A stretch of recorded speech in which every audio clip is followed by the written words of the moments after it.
Feel it? You feel the funky, fresh beats of the 90s?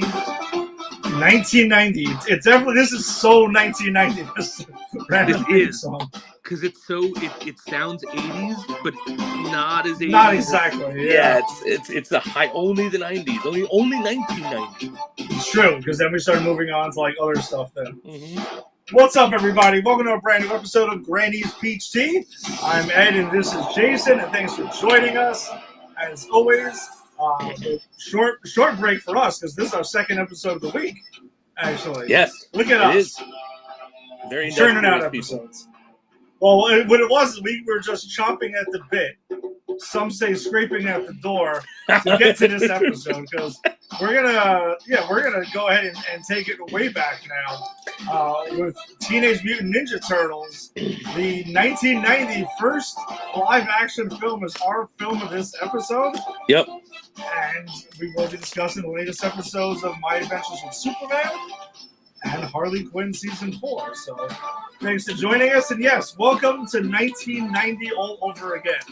Ooh. Boy, I could smell the stink of the 90s while I watched this. Yeah, it's definitely... The film's very 1990. We'll save a lot of that, but we'll talk about it. And look, guys, don't rage, turn it off because you think we're gonna badmouth it. Because I'm gonna tell you right up front, I love this fucking movie. It's got problems. It's a movie of its time, but I love this movie. Yeah, it's not going to sit there and go to town on this. I mean, I think it would be almost impossible for us to do that. I mean, being of the age we are, and we were both like turtle fanatics back then. So. It's not possible. It's not possible. But it was also fun to revisit it because I haven't watched it. Wow, it had to probably be sometime in the early 90s. Is my guess is the last time I watched this movie. Yeah, I don't think I've seen this with adult eyes. No, I haven't. I haven't even come close. Like, no, not at all. Because this was a movie, I have to admit, I think I enjoyed it more on this watch than I did as a kid. Like, because I saw this in the theater. Well, we'll get to it. I'll save it. I'll save it. Because I had some thoughts as a kid that now I'm like, nah, man, that's cool. But let's wait till we get into the movie. All right. But if you're joining us on the Facebook live stream, if you're joining us on YouTube or X or Instagram or wherever you found your audio-only podcast, we always appreciate the support. And Jason, what's up? How's the last 4 days been treating you? It's only been 4 days since our last episode. I can't believe it. Yeah, it's like I actually was thinking like, oh shit, I got a show tonight. That seems weird. Seems like it's too soon. But things are good. I've got some big news. I got 2 pieces of big news, Ed. You know one of these, but the other one's going to be a surprise to you, and it does concern you. Okay. So the first is confirmed. Double O Deep Dive is coming back this Wednesday. 2 days. Jenny and I, 8:30. We're getting it back, getting the band back together. I got my shit together over here, so I can start doing 2 podcasts again. So we're gonna finish up. We're doing Diamonds Are Forever. We're doing that's gonna be the one coming up, and then it's gonna be every 2 weeks. We're gonna finish off James Bond. Dick around in like 60s one-off spy stuff like The Man from U.N.C.L.E. and the such. And then we'll be talking season 2 when we get there. But the bigger news, Ed, is that I once said that if I ever found a way to get you, myself, and Ginny, and whatever fourth we want to bring in, all in the same room to play GoldenEye, that we would have to for the show. Okay. I currently have bought a system, which is buy it from China. It's hacked the shit out of it, right? Like it's got 10,000 games. One of those 10,000 games is untouched 1997 Nintendo 64 GoldenEye, and it's playable. Wow. I just got to get 2 extra sticks, but we could literally just need to find a room to get in with a TV, and we could have our tournaments. I think I have that room. I mean, if you can want to bring the system, I think my man cave, whichever, has two large TVs in it. So I think we can do that. That would be perfect. As Ginny and you are practically neighbors, she lives very close to you. Nice. And I guess I could come back to Glendale every now and then, like Dante going back into hell. Yeah, just you drop in for an appearance. I mean, hey, the room brought you back. That's true. The room did bring me back. That's true. Yeah. So if it makes you feel better, we can go to Aspar if you want afterwards or something like that and have. That's crazy, man. Oh God, I might have a flashback. I don't even know if it's still open. I still have to check that. Is it still open? It is. Okay. Yeah, it's actually. I was there right before the pandemic because I went to one Christmas. I went to Zoom's. Now it's Glendale Queens talk, guys. But I went to Zoom Stammtisch, great German restaurant in Glendale, which is it's the best. That's the one thing that actually keeps me going back to Glendale, because I grew up in Glendale. I'm not happy with that. So, but anyway, went there with my wife and her cousin and her cousin's now husband. And we were like, we kind of got, it was before I had a kid, before the pandemic. So we kind of got lit on like Christmas Eve. And I was like, it would be a great idea if we all went to the dive bar that I spent too much of my 20s in. Come on, guys.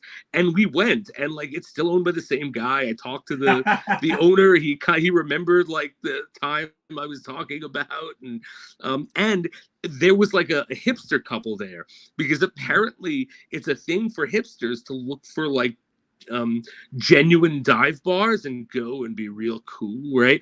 And they were so uncomfortable and unhappy there, which just goes to show what posers like hipsters can be, because that is the definition of fucking Queen's dive bar.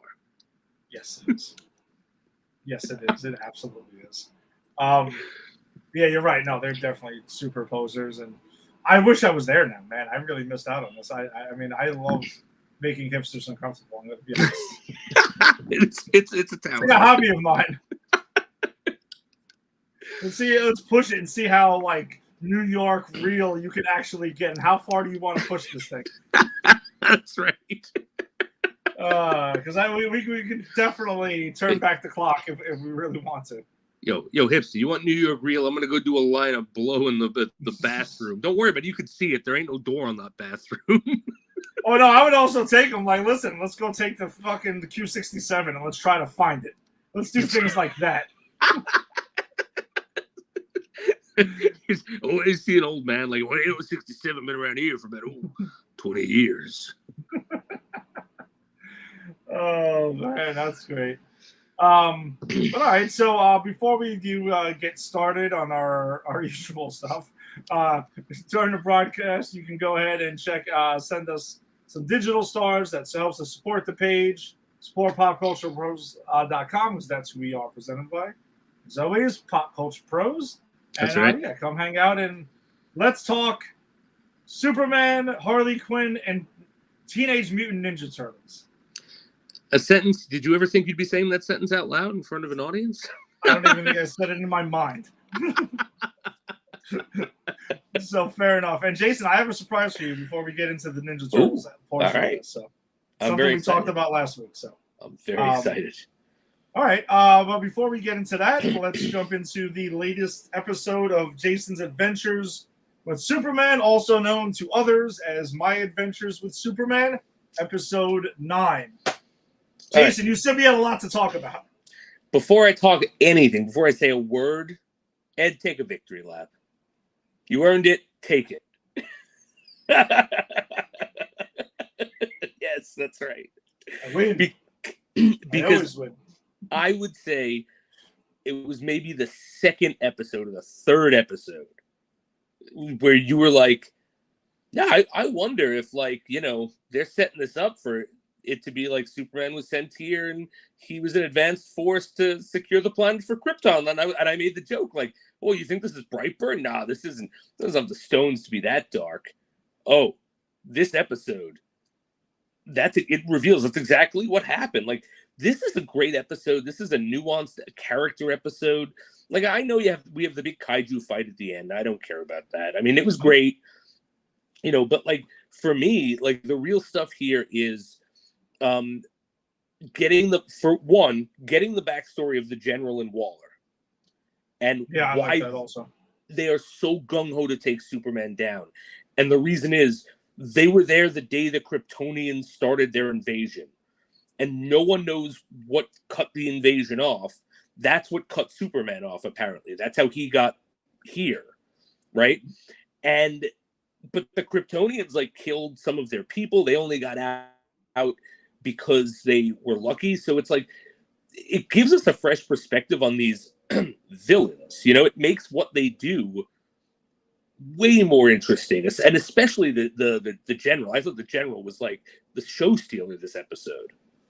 Agreed, because we really didn't get anything on him outside of I don't like Superman. I don't like Superman. Right. He has to be taken out.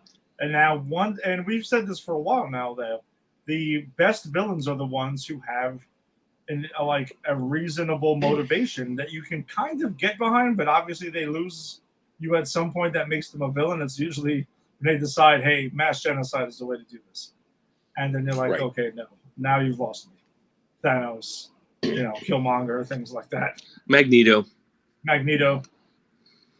So, yeah, that's usually when those type of villains lose us. And we also get the transition of power for Task Force X to Amanda Waller. We do, by, like, force. Yeah, which is the only way Amanda Waller would possibly do anything. Yeah, absolutely, because he's about the Superman kind of opens up to him, and they have a moment, and Superman's kind of convincing him to stand down, and like General, kind of doesn't want to kill him, and Waller's like, all right, she kills him. Yeah, I mean, it's insane. It's completely insane. And they were friends, legitimately. You saw like the history.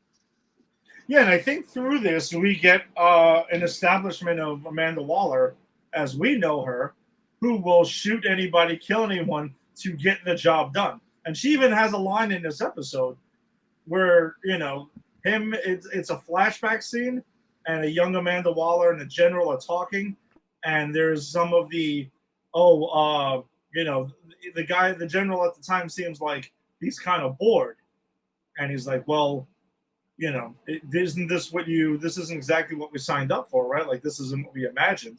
And young Waller says, oh, yes, it is. To defend our country, no matter what, no questions asked. And she lives up to that later on in the episode, where she shoots this dude in the head to get control of Task Force X. So, I mean, she definitely backs up that trash talk that she had earlier in their flashback. Perfect time. Yeah, I'm sorry. I had to step away for just 1 second. That's okay. My son had an emergency, and the emergency was the toy dog that he threw and stuck to the ceiling before he went to bed fell. It fell. It fell off, and he wanted it thrown back up. Okay. I mean, yeah. But anyway, you gotta have that before you go to bed. Gotta have it. But I'm sorry. So I missed your last point, Ed. I apologize. No. The point being is that she says that the reason that she is doing this, and this is what she signed up for, was to defend her country no matter what. Yeah. And she sticks to it at the end. And she takes Task Force X from him. Yeah, and that's what I loved about that moment. I mean, if you watch that first episode and how light and fluffy, and hey, we're like teeny boppers, and this is like high school, and now it's like, no, we're watching Amanda Waller execute one of her best friends because she thinks that, and again, it's this Amanda Waller. In her mind, she doesn't want to do this, but this is the way to protect the world. And I think that it gives us such a good reason and motivation for Amanda Waller to be this way, because like, you see her in the Suicide Squad movies, and you see her even in some of the New 52, which I've read. And like, she's villainous because she is like the authority who is it's the abuse of authority, right? But like, this is really exploring that. Well, she's not really, the thing that makes her not a villain is her motivation. Yeah.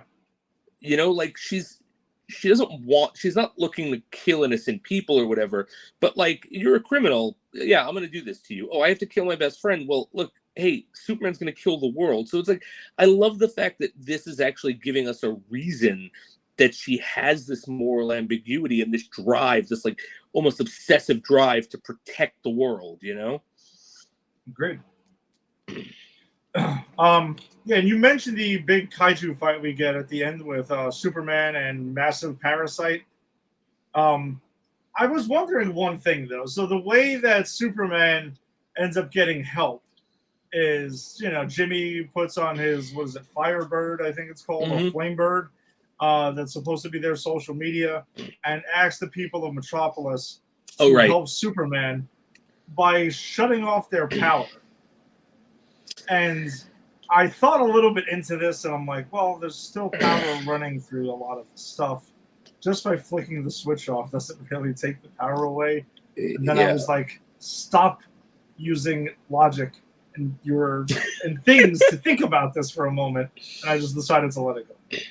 Yeah, you kind of have to. It's like, it's a big kaiju robot fight. Like, we're not robots, but you know what I mean. So, like, is it ludicrous that turning off the power? Yeah, it is. Because, like, even electricity, if what we're talking about is electricity as power is giving him his thing, like, our brains are done by electricity. There's electricity running through us all the time. Like, that's the synapses. So it's like, that he even says it. But he even says it in the episode. He goes, "There's power everywhere. It doesn't matter." Exactly. Like, so it was just kind of interesting. Kind of have to just go, hand wave it. At this point, I'm okay to hand wave it because it's like, I got what I needed from this episode. And I think I've said this. Like, I don't come to these things anymore with like, I want action. Yeah, it's like, no, there's lots of action everywhere. I want to see what they do with the characters, and it gave me that in spades that I'm like, yeah, I don't care if this makes sense or not. Mm-hmm. And to discuss more about the Superman aspect of this, where he was sent as pretty much he refers to himself as a weapon. Yes, he does. That's what he was sent as, kind of like the Trojan horse. He was sent in to take over Earth for Krypton. Yeah, it's kind of nuts. It is, and I do love his emotional, like, what's going on in him, because it's like, I don't want to be this, but this is what I am, and and you see him go through that, and by the end of this episode, like, he makes the choice. No, I get to choose who I am, and this is what I'm going to stand for. And again, I mean, very well done. Like, this is some great Superman character work. Like, I am glad that but the show forced me to watch this, because I would have given up on it in the first episode. Mm-hmm. And here we are. This is the last episode of the season, right? I don't think so. I think there is more still coming. Oh, okay, cool. So we're not done yet. Maybe we're like wherever we are in, and I'm like, no, I'm in. I'm invested. So I think what they're doing with the character and playing with he wants to be moral, but his people aren't, like, that's interesting. I'm sure that exists in the comic, but I've never seen that in a Superman thing. So I'm excited. I'm all in. So I also think it was interesting that Jimmy gets a hold of that cube that shows evil Superman, and at the end of it, we don't see him watching. We just see him turn it on. So now it's like it's out there, because Lois has continued to struggle with it, but obviously they have the big kiss at the end on the roof, and they fly up and stuff. So they're kind of like all in. She's calling him Smallville now. Like, you've kind of gotten to the Lois Clark romantic aspect of it. He hears her calling for him in certain points. So that's regulating. But I'm also interested in the Jimmy Olsen part of this now. Like, what's going to be his response to seeing the evil Clark? And I am hoping they give him something. And I'm sure I have faith they will. Because he's just been kind of like a sidekick this whole time. And the show has obviously proven that they've got more going on that they're kind of letting us see. So I'm really curious what they have cooking up for the Jimmy Olsen character. I mean, it's going to have something to do with the Firebirds or whatever, I'm sure. But like, I want to see what happens. I want to see him come to his own and not just be a side character. So I guess the last thing, though, so it's just the thing. What do you think? Do you think this is leading to, knowing this show, do you think now this is setting up a Superman versus Zod? Or do you think they turn it on, continue to turn it on its head, and they stay away from the Superman villain that we've seen so much of? And I don't know, they would pull somebody else out. I'm hoping they stay away from Zod and Lex for a while. That's what I'm hoping. Okay. Like, the most mainstream I want them to get is Brainiac. And he's not even that mainstream.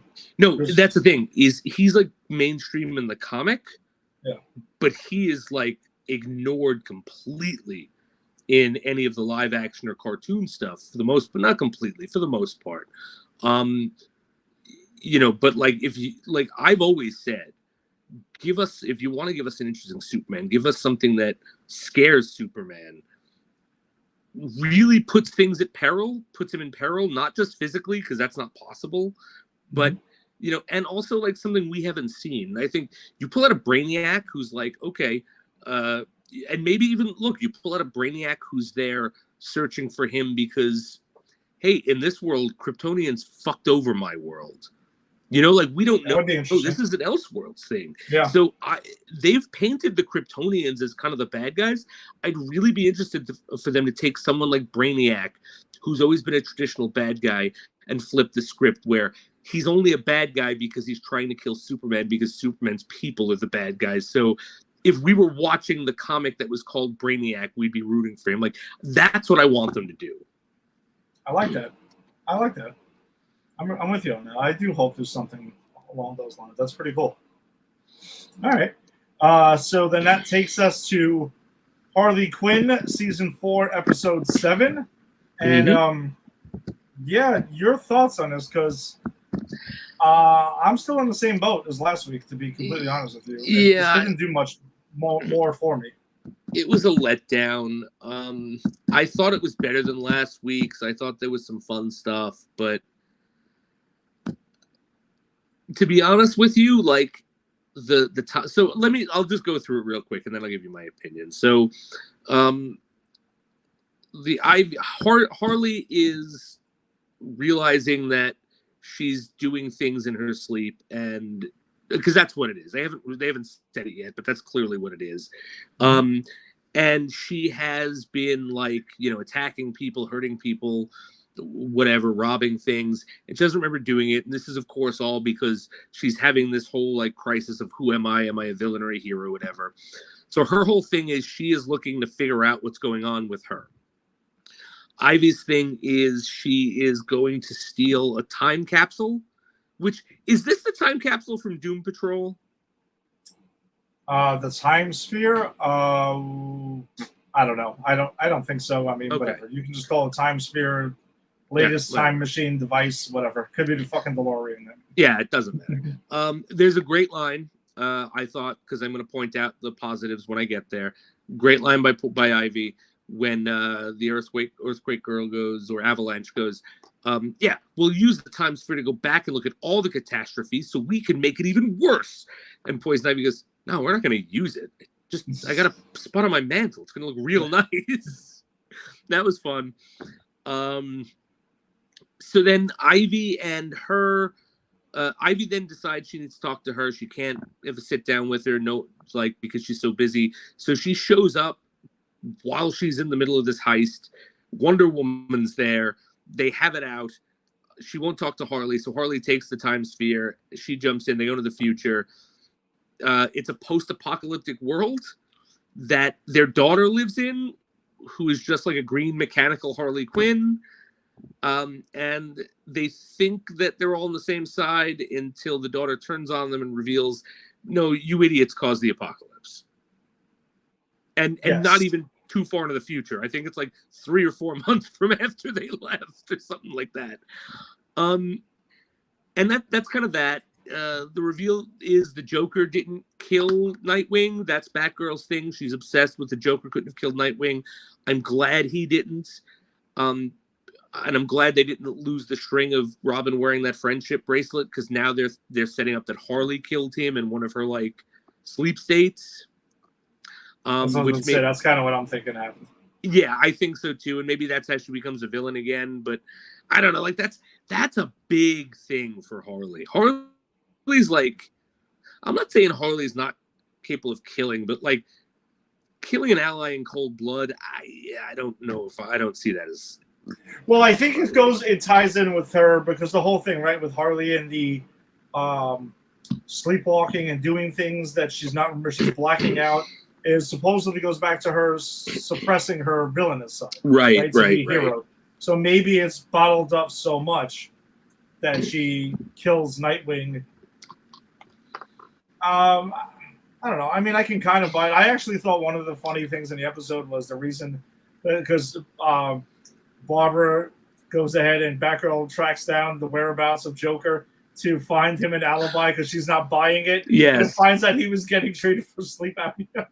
That was hysterical. Like I love this mundane Joker. Like, so I thought that was cool. They brought so that. Now you're back. Now you're back on board with the Joker, because you were pissed last week. I was pissed last week. I'm back on board because it was funny, because he's like, yes, it's good to be back in on the in again. It was just like, no, this is just his pathetic attempt to be a villain again. So like, let him be the mayor, because that's funny. Like, watching him try to go straight but still be the Joker is fucking gold.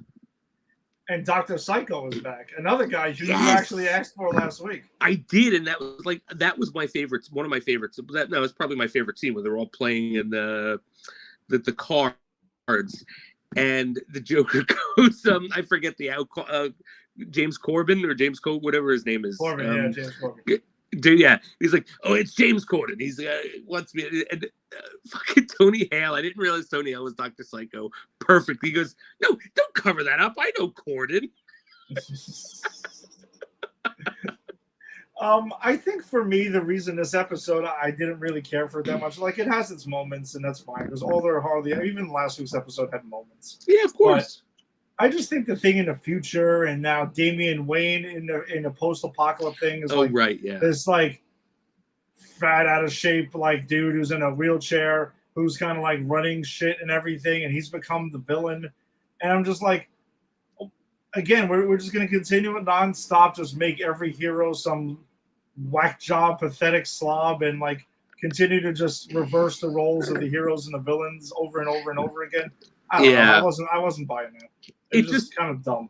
It just felt kind of lazy. I actually think a better use of Damian Wayne would have been, they go to the post-apocalyptic future, and he's not the villain. He's like a take on Batman Beyond. And you could still have him kind of schlubby and whatever, but like not as pathetic. Yeah, I don't know. It's over and over. And then even early in the episode, like we get another Gordon thing again. Yeah. Batgirl's the only one who's not. Yeah, no, Batgirl's the only actual hero who can still do hero things, which I guess would make sense because it's the only one of the heroes Harley likes and respects. So yeah, that's true. Again, you got to keep on. This is from the Harley Quinn perspective, so everything's kind of twisted. Right, but I am with you. I think like again, I felt the problem is I felt the premise was very Doom Patrol. Like, literally the one that we just watched last season, where they go back in time and, like, actually, no, we're waiting on the end of this to figure it out what happens, where they go into the future and meet themselves and they cause the apocalypse. So that, I think that it kind of suffered from that for me, and the fact that, like, this is the second week in a row where you could have went real crazy and didn't. Like, you're going to the future. Mm-hmm. You could, like, do crazy future shit, and they just didn't. They just kind of like went dumb. And that's the thing. I think when you're going to do a show like this that's so crazy and off the wall on a consistent basis and R-rated, that it's when it's clever. There's a fine line, and I feel like the last couple episodes have gone towards the dumb side instead of the clever side. Agreed. Agreed. And it's not like there aren't fun things to lampoon when it comes to post-apocalypse in this canon, right? Because Absolutely. you could easily do a Terry McGinnis send up where, as I said, Damian Wayne is the old Batman and Terry McGinnis is whoever, right? Whatever joke you want to make. You could do a take off of Injustice, Superman's Injustice, but hey, the apocalypse, you did something that caused the apocalypse because you pissed Superman off, right? And then it's the Harley Quinn version of Injustice, which of course is fun, and stupid and ridiculous. Or if they wanted to really go meta, they could have taken a jab at like that post-credit scene of the Zack Snyder cut, right? Where Batman's got the Joker on a leash or whatever, and then he's helping them fucking find Mecca. I don't remember what's going on there. But like they could have done a take on that. Like there's so much they could have done, and what they gave us felt lazy. Agreed. So I don't know. It's just I hope it picks up because this has been the least of the Harley Quinn season so far.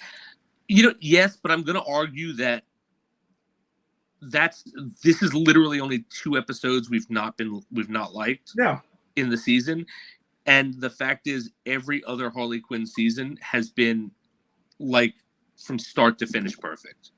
Well, but that's what I'm saying. This is the lesser of the season so far. And I'm agreeing, but I just want to clarify that doesn't mean this is bad and terrible and you shouldn't watch it. It's just like it's imperfect, and the other 3 seasons were perfect.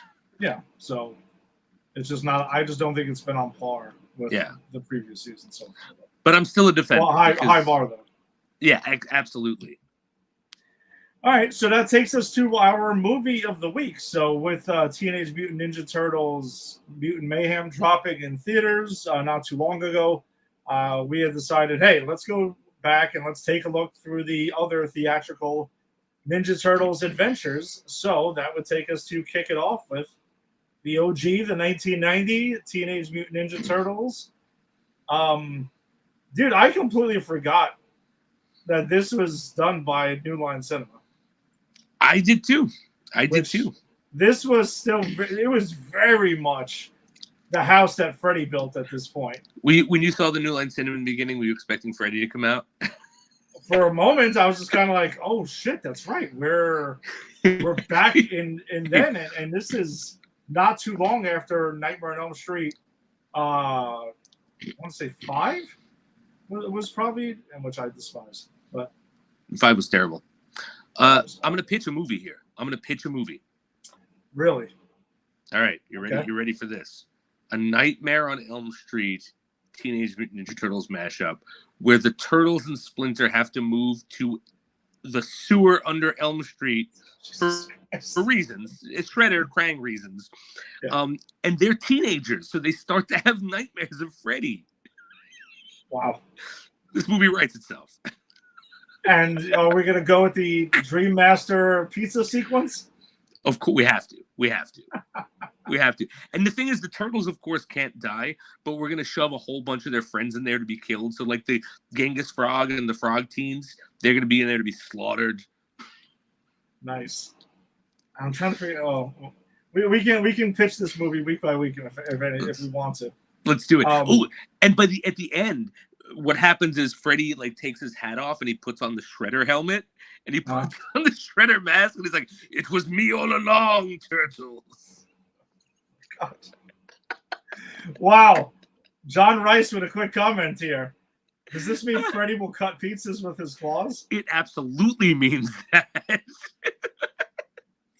There's a scene where he's fighting Michelangelo in a dream, and Michelangelo keeps pulling out pizzas, and he's chucking whole pizzas at him like he's an Italian baker or whatever. Slicing through, and he's like, "Time for your personal pan, Mikey." Oh boy! All right. Well, we also do before we get to the surprise I had for you, though, because I meant to talk about that. We do have a surprise guest here. Quinn is with us for Ninja Turtles. What's up, man? Cowabunga, dudes. What's going on? I just watched this like a week ago. I'm like, I gotta pop on. I just watched it a week ago. Perfect. I was gonna ask, have you watched this in the last 30 years? Those are gonna be my first questions, people. I watched this and Secret of the Ooze like a week ago. So you know what? Let me pop on real quick. Okay, so yeah, that's our movie next week, and neither one of us have seen 3 yet. So that's I haven't seen 3 either. I mean, you're welcome to join us in that adventure. If you want to go back to feudal Japan with us, we'd love to have you. I don't know if I want to. I might. I don't know. I haven't heard anything about this movie. Like, I just, it's weird that the third one just kind of seems like no one's actually seen it. So, I don't know. Well, after 2, it makes sense. So, yeah. I mean, plus, some of the audience was going into high school at that point, so they decided to leave the Turtles, behind briefly.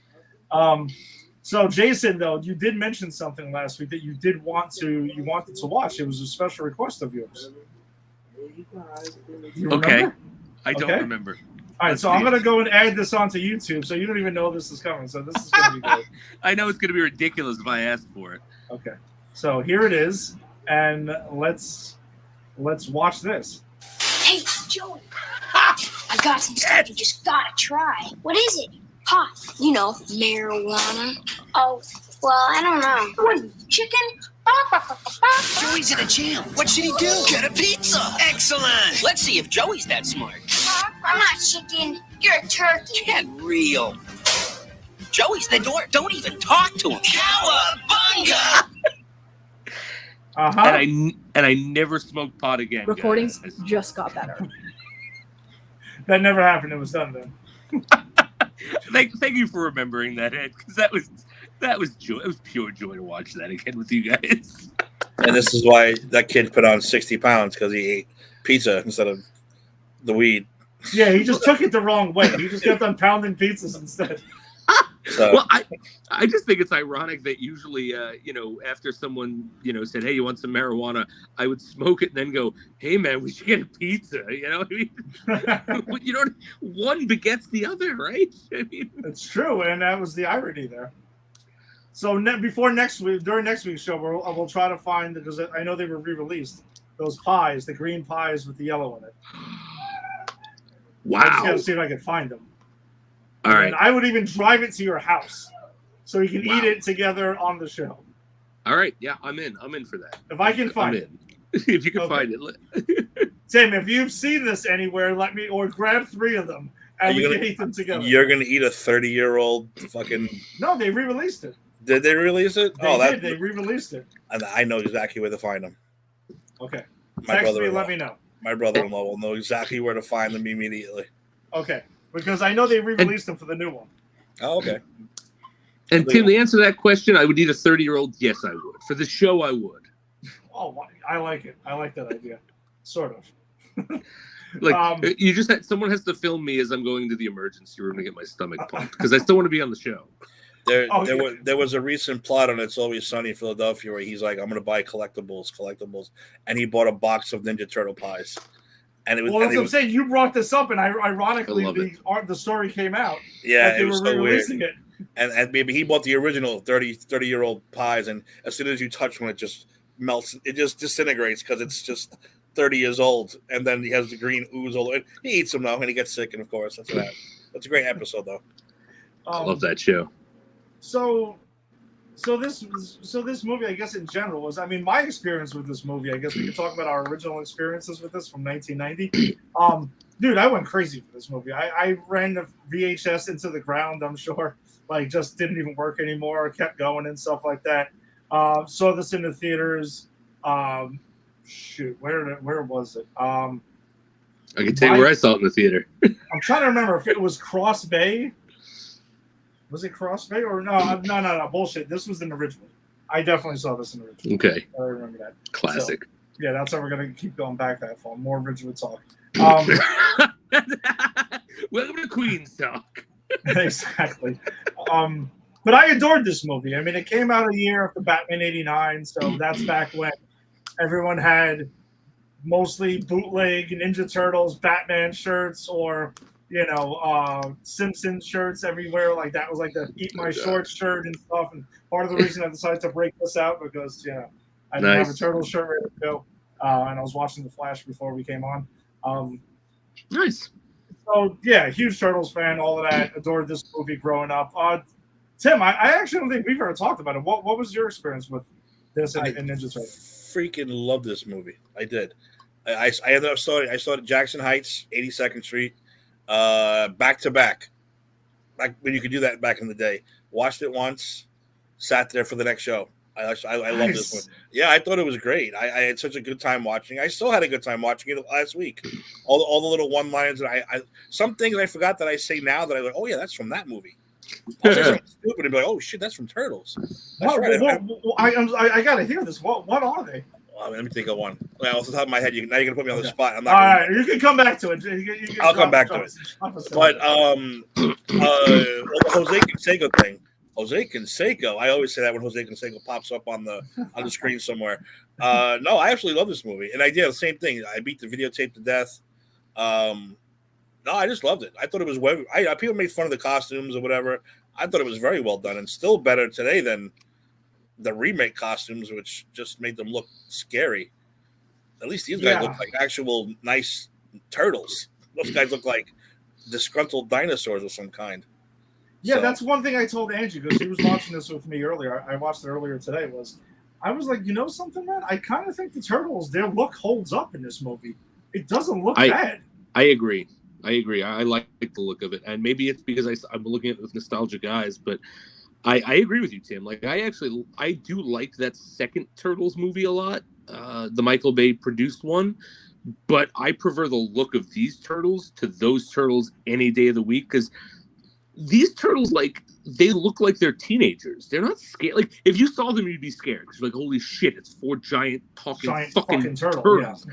But like April O'Neil in this movie, if you can get past that and you have a conversation with them, it's like, no, they're just kids. They're nice boys, you know? Jason, what was your original experience with this movie? All right, so I will tell the tale of how seeing this movie in the theater made me a 5th grade pariah, guys. Oh, wow. So in grade school, I was absent a lot. I was absent like once a week. Like once a week, I was out from school. But being as devastatingly brilliant as I am, they never left me back because I always could pass the tests.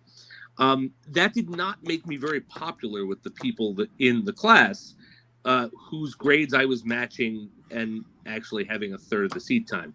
So this all culminates when I cut school with another person in 5th grade that I was friends with to go see this movie with our parents' permission at the Elmwood on Woodhaven Boulevard, which doesn't exist anymore. It's now the Rock Church. So if you can smell what the Rock's cooking, it's Christianity.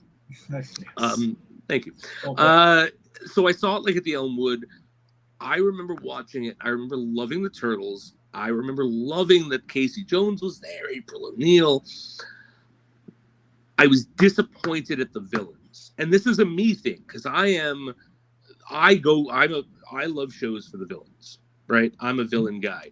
And I'm like, I just had like a Shredder type guy who doesn't do much and his second and a bunch of kids. And it's like, can a brother get Krang up in here? You know, but anyway, having said that, rewatching it now, I appreciate it for what it is. And I think I'm kind of glad that they stuck to the bare bones story like that they have here and they didn't try to go like crazy.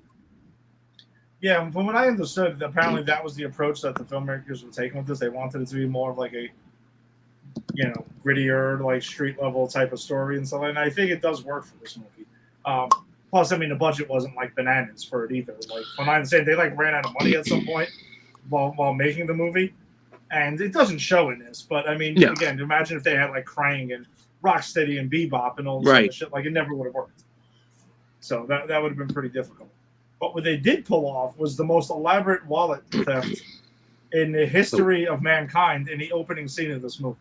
That is I was watching that going like, you realize that you could have just walked away. You didn't need to hand it off to anyone. That guy, that person you pickpocketed, had no fucking idea they were pickpocketed. What is with this like Rube Goldberg system of pickpocketing? For one wallet, and if that's the speed that this Foot Clan is operating at. Boy, I don't know how they got all the shit that they got in that fucking thing. How did you rob a Narc arcade from somebody if you have to go through that for one single wallet? I'd like to think that the Shredder owned Narc Arcade, and that was from his personal collection. Interesting. That Like explains it. Maybe you guys don't know the history of the Ninja, but that's how they stole wallets back in the day. Just passing around the wallets person to person to person. Fair enough. So also, I think another thing I caught pretty early on, and there's one thing that I haven't heard Tim, I don't know if you probably caught it. I'm knowing you, I think you did. Jason, I think I'm going to catch you with something shortly. But Raphael putting on a trench coat and a hat to go see Critters and then talk shit about it afterwards, also a New Line movie, I thought was genius. I love that. I did know that because I don't know if I've said this in the podcast. One of the first movies I saw in the theater was Critters 2. Ooh, the new batch. The new batch at the Ridgewood Theater, actually. Yes. So I remember watching the shit at Critters on HBO. So yeah, when he walks out with the trench coat and Critters and his shit talking, I'm like, that's great. I wish I was in seedy New York watching Critters in a fucking porn theater right now. That was priceless, I thought. And again, just the fact that the wink in the eye to New Line Cinema, I thought was pretty funny. And Jason, though, I got something for you. All right. The product placement in this film is pretty on the nose here. Do you mean Burger King, Ed? The Burger King and the Domino's.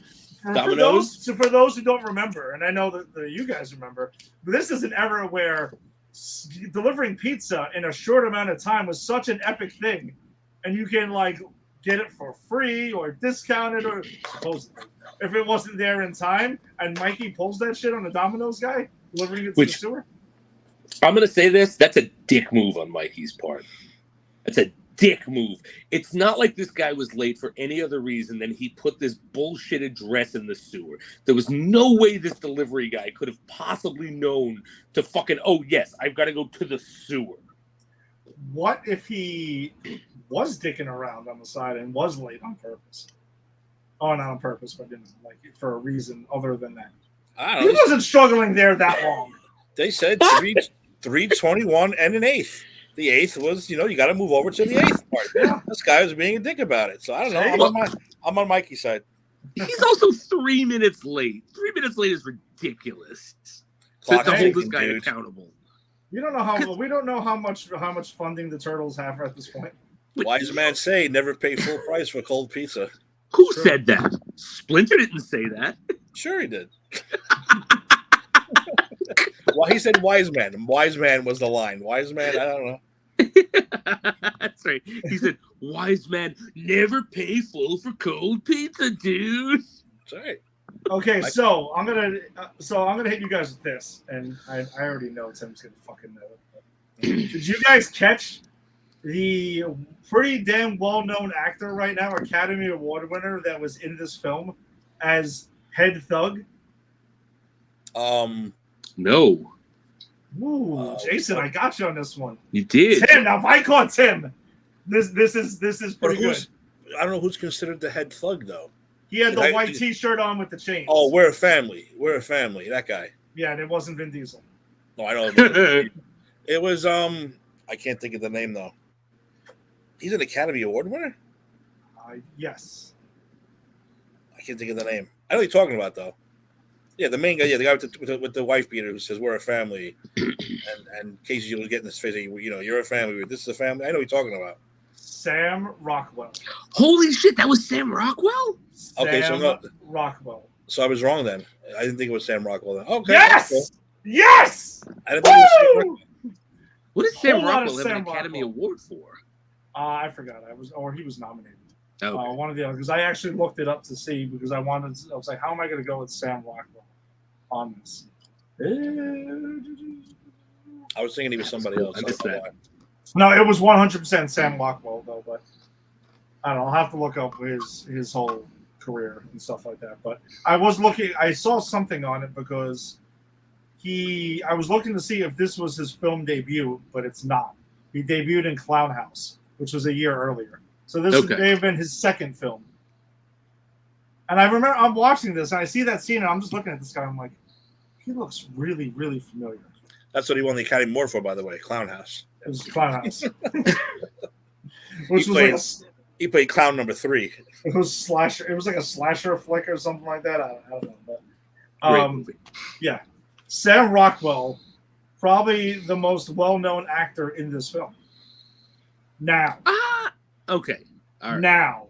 No, I know where you're going. Yes, voice acting does count. Yes. For Donatello. Which, I don't know, was that strange for anyone else? Like, because when I hear Corey Feldman's voice at this point in my life, because I've seen so much of the surreal world with Corey Feldman in it, and I've seen like way more Puppet Master movies starring Corey Feldman than anyone should. And I used to watch that movie. Yeah, Burr and I could have a whole conversation. And I used to watch those like Corey movies when they were on TV. Of course, License to Drive, baby. Right, exactly. So every time I hear this man's voice, I just picture him like complaining about how shitty his career turned out. And as much as he's my favorite part of this movie. This movie made Donatello my favorite turtle as a kid. But every time I heard, I'm like, come on, guys. I'm like, oh god, it's just Corey Feldman, man. Oh man.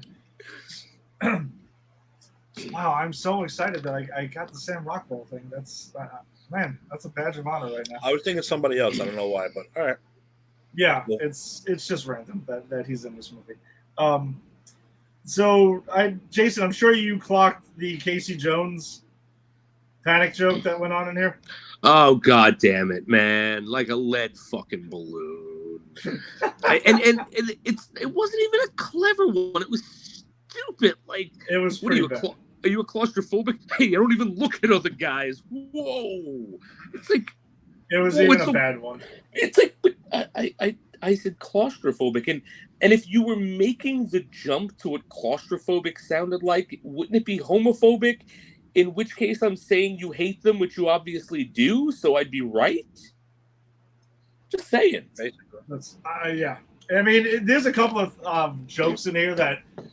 I guess there's shots at Casey Jones, really, that he pretty much was just kind of done. I mean, Casey Jones is the worst character in this movie, but I have so much nostalgia for him that I don't care. Like, it was weird watching it, because I'm like, this is not the Casey Jones from the cartoon. He's nowhere near as badass. He's kind of a sociopath. He has the joke. Yeah. And then every single line he says to April is like a 12-year-old literally trying to sexually harass a woman, like after watching movies from the 1950s. It's like, hey, Babylicious, hey, Toots, hey, and it's like, and then by the end they're just fucking kissing. It's like, how did this happen? It worked. I guess it did, but.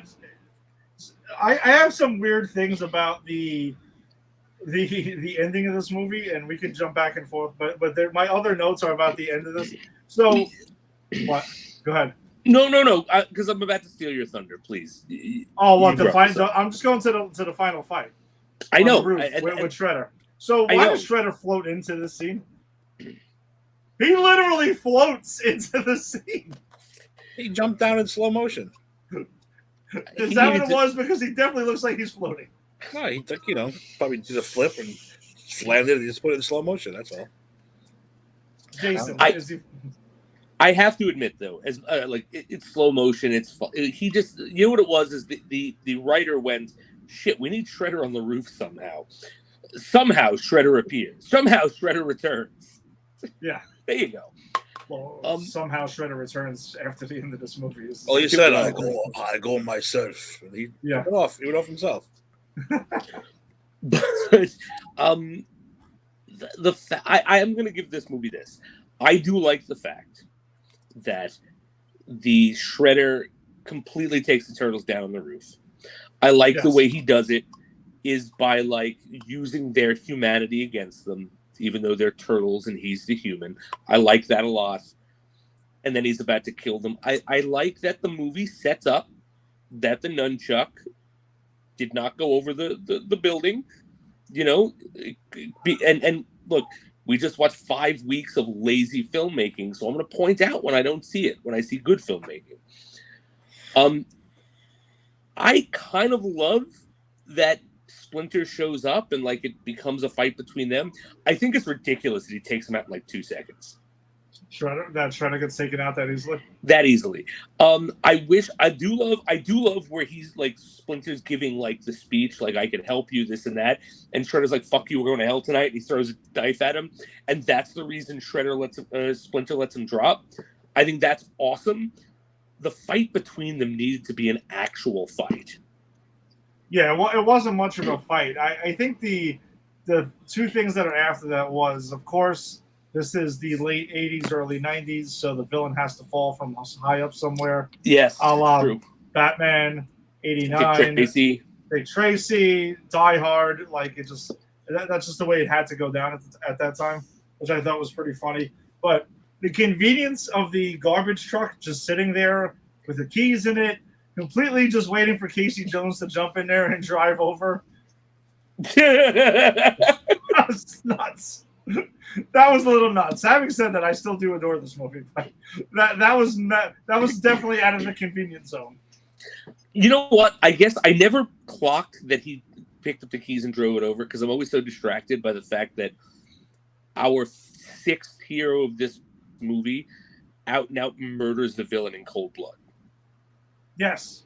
I mean, supposedly. Like, literally, supposedly. Well, I mean, yes, until the sequel, but look, at the end of this movie, Shredder's dead. He comes back in the sequel, fine. But for all intents and purposes, in the window of time we've spent in this universe, the Shredder's dead. And Casey Jones murdered him by going, whoops. Like, that's sociopath shit. So you are really anti-Casey Jones in this movie. I am. I thought, all right, so I think Elias Koteas was an odd choice. I like the actor. I think he's an odd choice as Casey Jones. I helped him in Godiva, actually, personally. Helped him buy chocolate. He came in to Godiva when I worked there in the about mid 2000s and was buying chocolate on the Upper West Side with Chelsea Handler. And I pointed out to him and I was like, Casey Jones, and he laughed. He was like, "I've done some stuff since then too, though." And I was like, "That's fair enough," but that's cool. That's fair enough. Wheelhouse. Fair enough, Casey Jones. Fair enough, Casey Jones. Whoops. But yeah, so I like the actor, but I just think like the character's a shithead.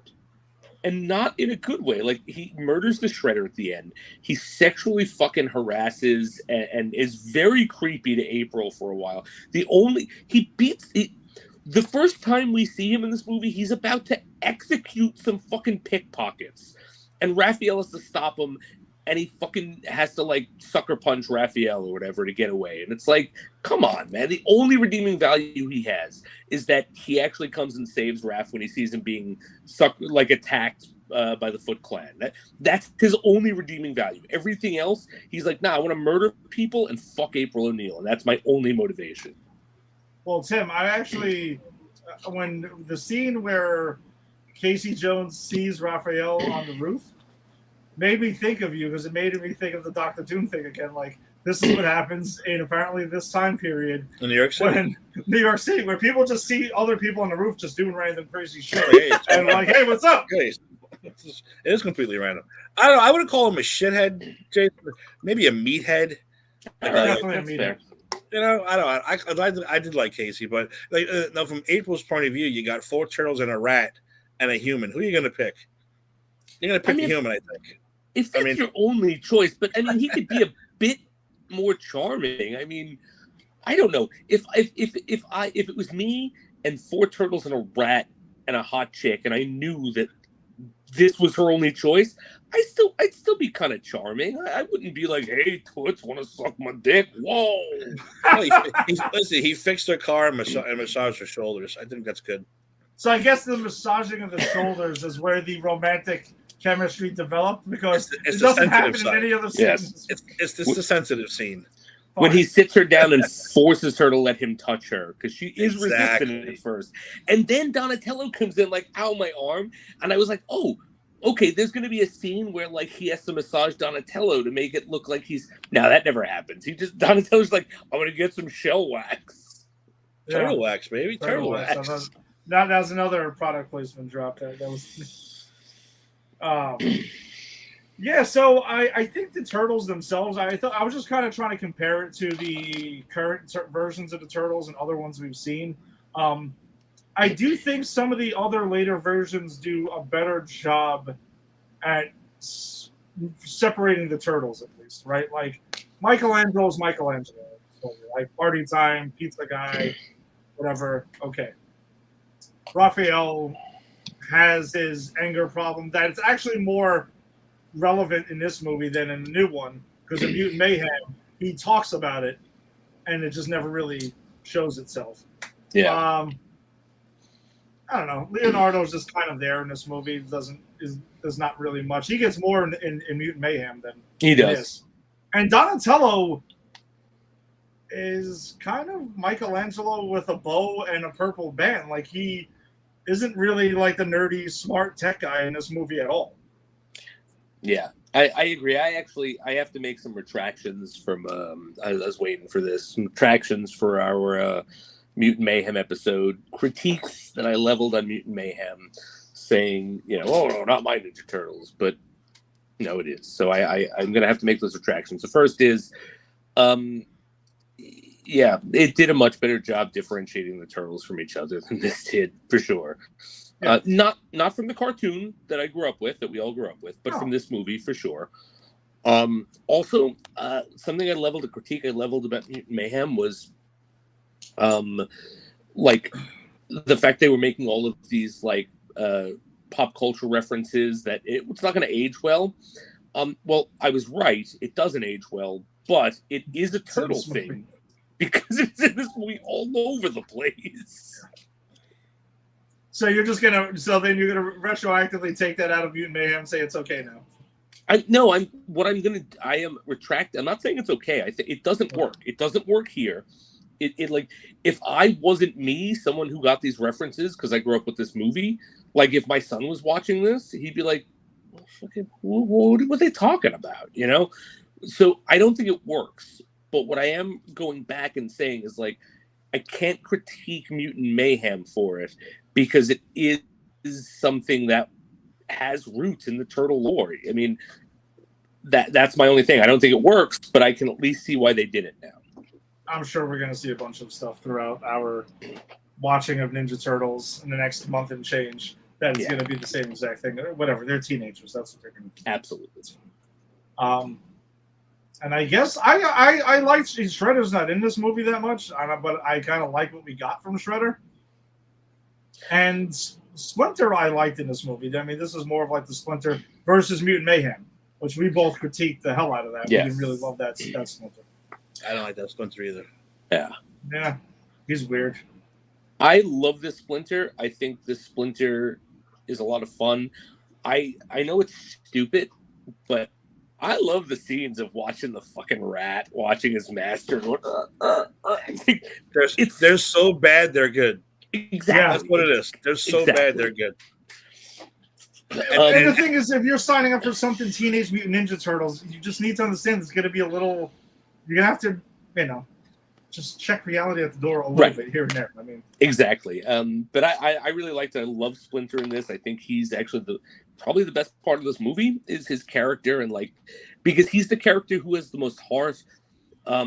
He cares about the turtles, but he's not like overprotective like in Mutant Mayhem. You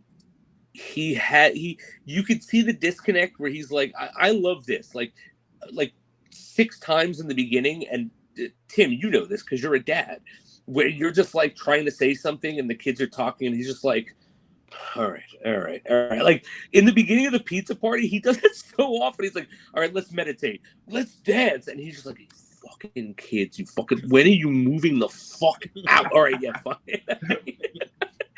I love him. He's my favorite. And then he gets to the villain, the kid, the kid who's April's boss is Danny, where he's like, I love that. He's like, fucking Danny. Danny's garbage, but I hate that kid. I do love that Splinter's like, I can be your friend, and he's like, all right, maybe. all right, mutant rat chained to a fence. Thanks. Yes, I will listen to you now. And April O'Neil, I think she's fine in this movie. I mean, she's traditional April O'Neil in this. Whatever, she does what she's there to do, link the turtles to the world and stuff like that. But she's also not the damsel in distress. It's actually Splinter in this movie. Yeah, which I like that. April has April kicks some ass. April has agency. I really like that. Like she brings them to the farm where they get to coalesce, and because Raph gets really hurt and he gets to get back, and actually provides, I don't know, one of the most serious parts of the movie where she's doing her like journalism thing, and she's like, Donatello is taken to attaching to other people, and Tim and Casey Jones like insulting each other using the alphabet, and like that all worked, and I really like that. I really like that they did something with her reporterness, like in the story. It's not just she's a reporter. Like, no, we got to see her do reporting shit in the movie. Mm-hmm. I mean, I don't know where that whole thing was, like those drawings and that story. Was she recording all of this somewhere, or? I don't know. Who cares, man? Who cares? I just was kind of curious. Listen. I don't remember. Maybe it is acknowledged in the sequel. I just don't remember it. It's not. I think it's just internal monologue. I don't even know if she was she just journaling or just talking to herself, or. I don't know. Obviously, she drew the pictures. But... Yeah, because it Danny or somebody, or they find it on somebody. Danny. Fucking Danny. Tim, you got anything you wanted to drop on any of the characters? Maybe that Splinter. Splinter is the one that, first of all, my friend's dog looks exactly like Splinter. Dead on exactly like Splinter. So I used to call him Splinter all the time. But Splinter is the one that I used to talk to everybody. My favorite lines with him was, Mato Yoshi. When I used to say all the names and all, I used to say that all the time. What are you talking about? I don't mind. It's just Splinter. Splinter doing his thing. And my absolute favorite line, every time I saw a turtle, I'd say 4 baby turtles. That was it. and to this very day, if I see a baby turtle, I will say 4 baby turtles. And then that's it. No, the first time I saw him doing the karate in the cage, I cracked up laughing. Great. I died laughing. And I was like, well, that's kind of stupid that this rat, before the mutation, is following karate. But then after like 2 or 3 times, I'm like, all right, I get it. I'm in. I don't care anymore. I'm all right. I'm okay with this movie. So, Tim, I want to ask you, though, because Jason and I, when we discussed Ninja Turtles Mutant Mayhem, that was one of the things we dinged that movie about, because that was mutated Splinter getting videotapes and kind of mimicking what he saw in movies, a la Steven Seagal, and doing that instead of actually learning it. But I guess in this, did he really do the same thing? Yeah, but instead of learning from a legit master of ninjutsu, he learned from fucking Taibo and Steven Seagal and Mr. Miyagi, whatever the hell he was watching that of all the videos. I think it's basically the same shit. Yeah, I don't fault him for that. I'm going to argue that this one makes more sense, and here's why. Yes, what we saw, which was a flashback to Splinter's memory, was him doing this, right? But in reality, what was happening was he was just a rat watching his master, and it was only when the mutagen mutated his brain and made him smarter, which is they do say happens in the movie, that he started to look over those memories and realize, wait, that I can do this. So, and then when he looks back at it, because memories change, it's not a recording device, it's all through the perception of where we are in the moment we're thinking it. He sees himself doing that, but he's really not. So I think this makes more sense. No, Jason, I agree with you. They're both pretty big jumps of logic, if you want to say. But yeah, I do think this one plays better than the new one. But I mean, again, didn't ruin the new one for. Yeah, Tim, briefly, what did you think of that one? Did you like Mutant Mayhem? We didn't get a chance to talk to you about that. Yes, I liked it very much. I wasn't a big fan of Splinter, like you said. But no, the rest of it, yeah, I really liked it. I thought it was a lot of fun. I thought it was very funny. A lot of jokes in there. I think, okay, I get it. That's pretty cool. I enjoyed the animation. It was Spider-Man-esque, but not exactly. It was a little slightly different. Yeah, I mean, the only one that stood out to me obviously was Ice Cube, because that's Ice Cube. Like certain voices, I was like, John Cena was in this? Who the hell is John Cena? Then you got to look it up. Oh, that makes sense. Ice Cube is Ice Cube. You just know there's no question who fucking Ice Cube was in this movie. So but I really did like it. I want to see it again, actually. Nice. Yeah, I checked it out twice because I saw it on that sneak preview, and then I was like, oh shit, we're doing it tonight. I need to refresh myself just to make sure like I'm completely on point. Yeah, I guess for this movie. So, do you guys think it holds up? I mean, completely, not completely, like. I do. I mean, this is still my favorite Turtle movie. I as much as I like TMT, the Michael Bay movies didn't bother me. I mean, I don't think they're bad. I just think they're different. But this one is still my absolute favorite Turtle version. So. Yeah, I still dug it. I mean, it's a pretty easy watch. It's only in what it says hour and 31 minutes. It really flies by, especially for people who sat through the Michael Bay Transformers movies for a month and a half. The fighting was actually really good.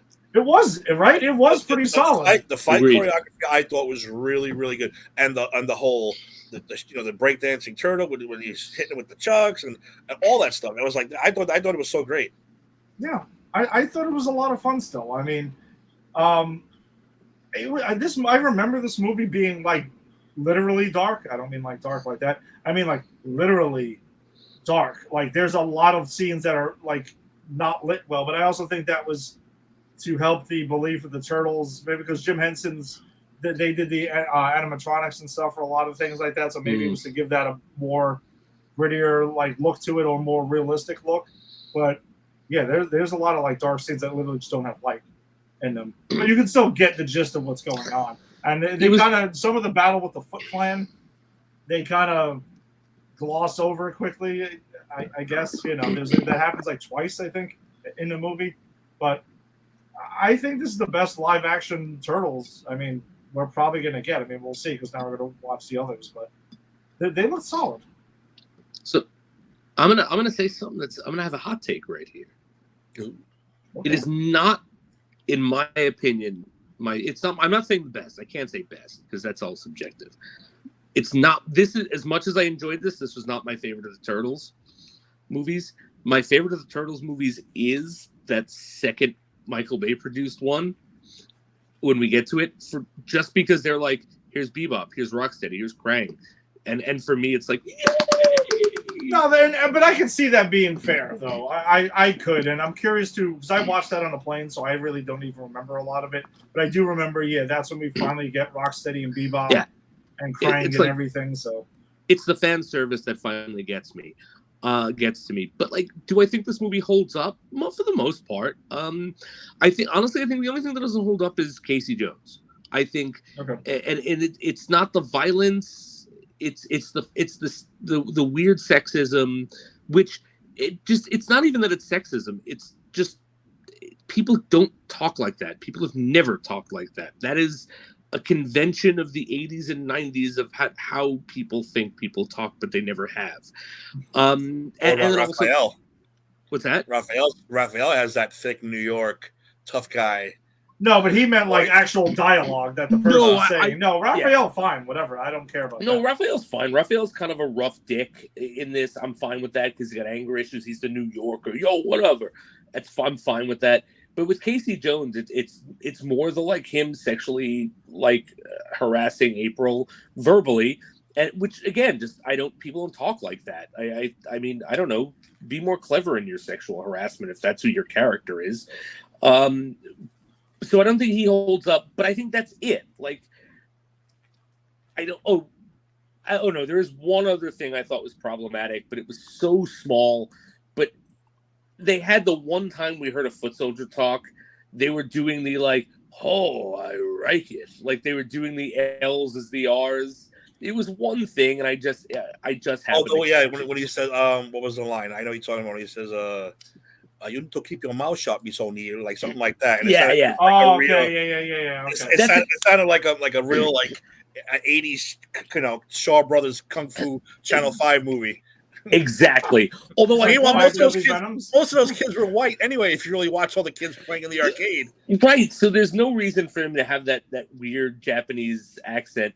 Although I am going to say, in defense of that scene, it does have my favorite moment of the movie, where he's like, "I've got a message for you." And he holds in his hand. She goes, "What?" He smacks her in the face. That is true. That's something you can do to somebody. They would probably fall for it every time. Ooh, boy, that was savage. But I think, like, get back to the point. Outside of like those things I mentioned, the movie holds up. I don't think it looks bad. I think if you're expecting vast CGI, then you're going to be disappointed. But I think this looks better than a lot of CGI. Like I think it worked. That's why it worked, I think. Yeah, absolutely. Yeah. And if you look at the turtles, they're expressive. Like, and I know they did a lot of work in the puppetry and the faces, so it's not an accident. So, and I think Splinter looks great. I think again, Splinter is the standout. So yeah, I think this, I would say, holds up 85 to 90%. So I think that's why. Splinter did look good, like his face and stuff. But I think the reason they didn't have that epic battle was because you can't do it. Splinter was just too much of a, like, he was a stiff puppet like guy. You weren't getting a fight out of him. So agreed. But the Turtles versus Shredder was, I thought, again, they couldn't beat him. Not in the first movie. There's no way they should have beaten him. So I love the way that whole fight turned out too. Well, even they were like, "Oh shit, we're in trouble here. Like, we ain't gonna win this one. So what's gonna happen?" Yeah.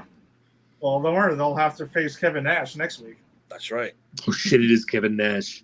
Kevin Nash is Super Shredder. That's right. And we're all gonna get a whole lot of Vanilla Ice next week. That's right. Tim, I believe you made a promise. I will say I'll wrap the whole thing. I don't care. I believe you did make a promise. I think you did. I'll have to learn it, but I'll do it. Oh, I mean, next Sunday night, I think you might have some rapping to do. When I was watching that, and it came, my memory from seeing it the first time, I'm like, yeah, it's at the end of the movie, and they're all dancing and hanging out. I'm like, wait a minute, this is happening in the middle of the movie, while a major fight is going on. And Vanilla Ice, the genius that he is, came up with a freestyle turtle song, just like that. He's a genius. See, but now back in the day, I'm thinking it was at the end, and he had time to write a song about the turtles because they were heroes. But then I watched it again. I'm like, this is in the middle. This is the middle of the movie, in the middle of a fight. What's going on? And I was like, oh shit, yeah, this isn't good. So here we go. Toka and Razor. Yeah, that's what pisses me off. We'll get into it next week. But and one thing I didn't like about Mutant Mayhem was that the fact that Bebop, Rocksteady were all good guys. I didn't like that at all. Everyone was a good guy at the end. Everyone was a good guy. Soulfly. Yeah, I didn't like that at all. That I didn't like. But other than that, I didn't like it. It was enjoyable. It was good. All right, so that pretty much does it for us this week. Thanks for joining us as always. If you joined us on the Facebook live stream, be sure to check out Granny's Peach Tea's Facebook group. Come and join the group and check out all the trailers and stuff and other stories that don't make the shows every week. Also check out Pop Culture Pros and popculturepros.com. That's who we are presented by. If you're checking us out on YouTube, subscribe to Pop Culture Pros. If you're on X, so follow Pop Culture Pros because it's not Twitter anymore. It's X. She did. Go ahead and check that out. Instagram and wherever you found your audio only podcast, subscribe to Pop Culture Pros. A lot of cool stuff on the network. Jason had mentioned Double O Deep Dive will be coming back shortly, so you can check that out soon. Coming out, Jason and Jenny will be back with that. Tim, I know you dropped Just Too Sweet yesterday. What do you got coming up this week? I'm trying to squeeze in that Star Wars show, man. I'm trying to squeeze it in before Ahsoka Tuesday. We'll see if it happens, but I'm not sure yet. We have Justice Sweet also coming up. We have next week 2 pay-per-views next week also. We did one for yesterday. We're going to do one for that. Waiting for the return of Eric Zant to come back. He's still on hiatus in the farming world. Okay. And we'll be back with Justice Sweet with that show, and A to Z will be back shortly after that. And, of course, Unsportsmanlike Conduct. Football's raring up. We're ready to go. You got We Stomped You Out coming soon, no? I'm hoping Okay. very. Oh, we got like another month for that at least. Okay. We don't do that until the first game of the year. Nice. And and Jason and I will be back next week. We'll be talking more Harley Quinn, My Adventures with Superman, and we will be talking Teenage Mutant Ninja Turtles 2, The Secret of the Ooze. So that should be a whole lot of fun next week. If you do want to follow on with us, I know the movies are on Max, but I think they're also on Paramount Plus if that's what you got. So go rewatch them with us and check us out. So we'll see you next week. Peace.